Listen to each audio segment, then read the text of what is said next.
Welcome to రా sports. నేను మీ రమేష్ని. Delhi capital Lucknow super giants మధ్య మ్యాచ్ జరిగింది. మ్యాచ్లో ఈరోజు ఢిల్లీ క్యాపిటల్ 19 పరుగుల తేడాతో లక్నో సూపర్ జెయింట్స్ను ఓడించింది.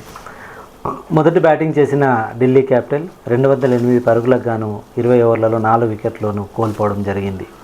అదే 20 ఓవర్లలో 189 పరుగులు చేసి 9 వికెట్ల నష్టపోయింది లక్నో సూపర్ జెయింట్స్. అయితే గెలిచిన ఢిల్లీ చాలా బాగా ఆడిందని చెప్పేసేయాలి. ఎందుకంటే ఫస్ట్ ఇన్నింగ్స్లో బ్యాటింగ్ చేసిన ఢిల్లీ క్యాపిటల్స్ మొదటి ఓవర్లోనే ఒక వికెట్ పోయినా కానీ అభిషేక్ పోరల్ అసలు తను చాలా బాగా ఆడాడు. ఒక వికెట్ పోయిందని ఆ ప్రెజర్ లేకుండా తను 38 సర్కిల్ని ఎంత బాగా యూజ్ చేసుకున్నాడో, పవర్ ప్లేని ఎంత బాగా యూజ్ చేసుకున్నాడు అంటే పవర్ ప్లేలోనే మోర్ దెన్ 60 రన్స్ కొట్టారు వాళ్ళు. అంటే చూడండి, ప్రతి ఓవర్లలో వాళ్ళు 12 రన్స్, 11 రన్స్, 10 రన్స్, 10కు తగ్గకుండా ఆ ప్లాన్ చేసుకొని ఆడారు. అసలు సూపర్గా ఆడారు డీసీ ఈరోజు. ఎందుకనంటే ఈరోజు కానీ ఢిల్లీ క్యాపిటల్ అలా ఆడింది అని అంటే కేవలం అభిషేక్ పోరల్ తన పర్ఫార్మెన్స్ చాలా బాగా చూపించాడని.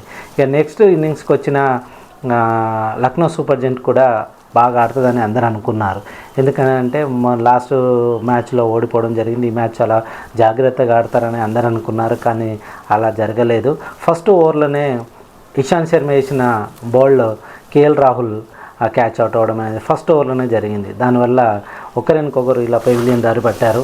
ఇక ఫస్ట్ ఏదైతే 38 సర్కిల్ ఉందో, ఏదైతే మనకు పవర్ ప్లే ఉందో వీళ్ళు సరిగ్గా ఉపయోగించుకోలేకపోయారు. దానివల్ల లాస్ట్లో ఏదైతే 19 రన్లు తక్కువ ఓడిపోయారో అదే 19 రన్లు పవర్ ప్లేలో కానీ వాళ్ళకు మంచి స్కోర్ వచ్చి ఉంటే గెలిచి ఉండేవాళ్ళు. అయితే స్టెయిన్ కూడా పవర్ ప్లేలోనే అవుట్ అయిపోయాడు. అలాగే డికాక్, అలాగే కేఎల్ రాహుల్ కూడా వీళ్ళందరూ వెంటనే అవుట్ అవ్వడం వల్ల లక్నో సూపర్ జెయింట్కు ఒక పెద్ద దెబ్బగానే మనం భావించాలి. ఎందుకంటే స్కోర్ చేసేది ఈ ముగ్గురు బ్యాట్స్మెన్సే. ఈ ముగ్గురు తర్వాత వచ్చిన నికోలస్ పూరన్ అసలు చాలా బాగా ఆడాడు. తను ఒక్కడే స్కోర్ని ముందుకు పరిగెత్తుకుంటూ వెళ్ళి ఇంతవరకు తీసుకొచ్చాడని చెప్పేసేయాలి.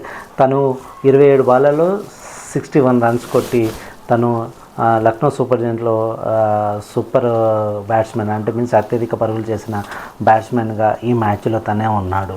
కాబట్టి ఇంకా ఎవరైనా తనకు తోడుగా ఉండి కాస్తంత సపోర్ట్ చేయగలిగితే బాగుండేది. అక్కడికి అర్షద్ ఖాన్ కూడా 58 రన్స్ చేశాడు. వీళ్ళిద్దరు భాగస్వాములతోటే స్కోర్ 189 వెళ్ళిందని చెప్పేసి.